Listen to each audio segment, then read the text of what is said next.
There's a neat phrase in Psalm 17 that I don't think comes up anywhere else in the Bible. It's the wonder of your great love.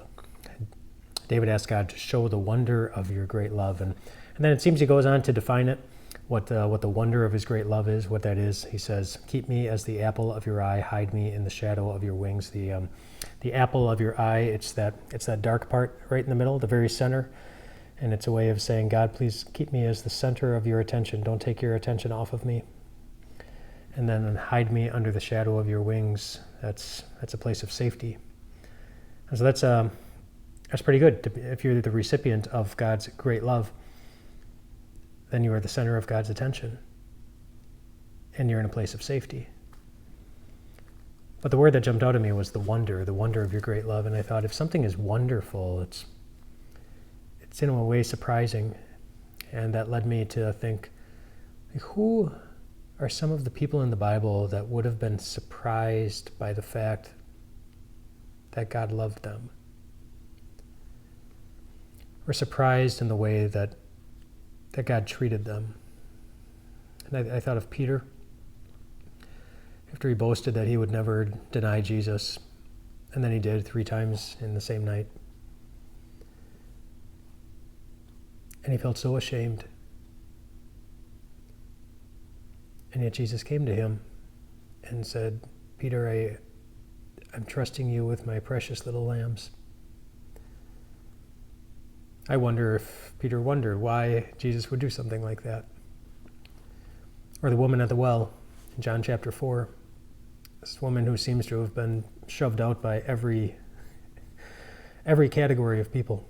Nobody wanted anything to do with her, and so that's what she was used to, and that's what she was expecting from Jesus, but Jesus didn't shove her away. He was there just for her. She was the reason that he was at the well that day. He wanted to love her. And I wonder if she wondered why. Like, nobody else treats me this way. Why are you doing this? Jesus, of course, told the story that we know as the story of the prodigal son, where the son takes his father's stuff and runs away and wastes it all, and then comes to his senses and realizes what an awful thing he did, and an unloving thing he did, and a wasteful thing he did, expecting that his father will want nothing to do with him. But his father celebrated his return. He embraced him. He loved him. And I think that son was surprised. And then I think of the Apostle Paul, who was Saul, and I think of him in 2 ways. Firstly, his what he was doing before his conversion, before Jesus appeared to him on the road. Saul was persecuting Christians. He was an enemy of the church, an enemy of Jesus. He hated anything related to Jesus and anyone who was connected with him. And Jesus even pointed that out. He said, Saul, you're persecuting me. But then he called him to be his apostle, and a pretty powerful one.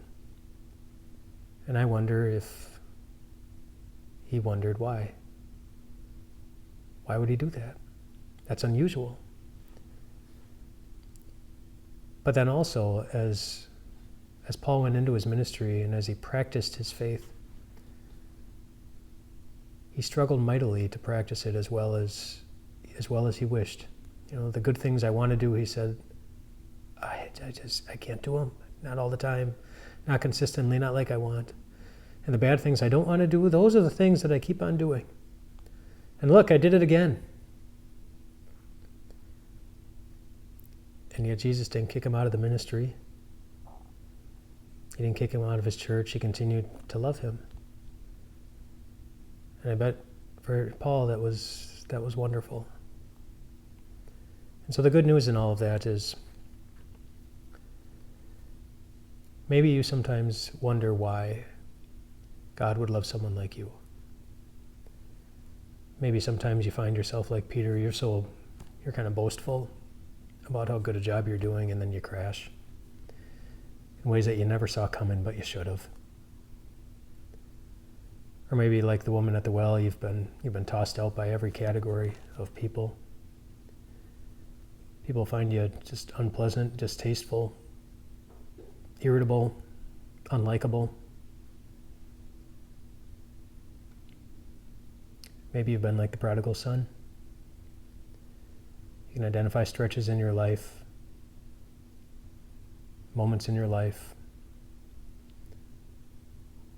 when you walked in the wrong direction, or relationships that you just left behind that you shouldn't have. Or maybe like Paul, you get really frustrated with yourself, with your ongoing weakness, with your inability to do the good that you know is good. The good news is that if you've ever found yourself in any of their shoes, the wonder of God's great love is yours too. Maybe we'll never come up with a good reason of why would God continue to love people like us.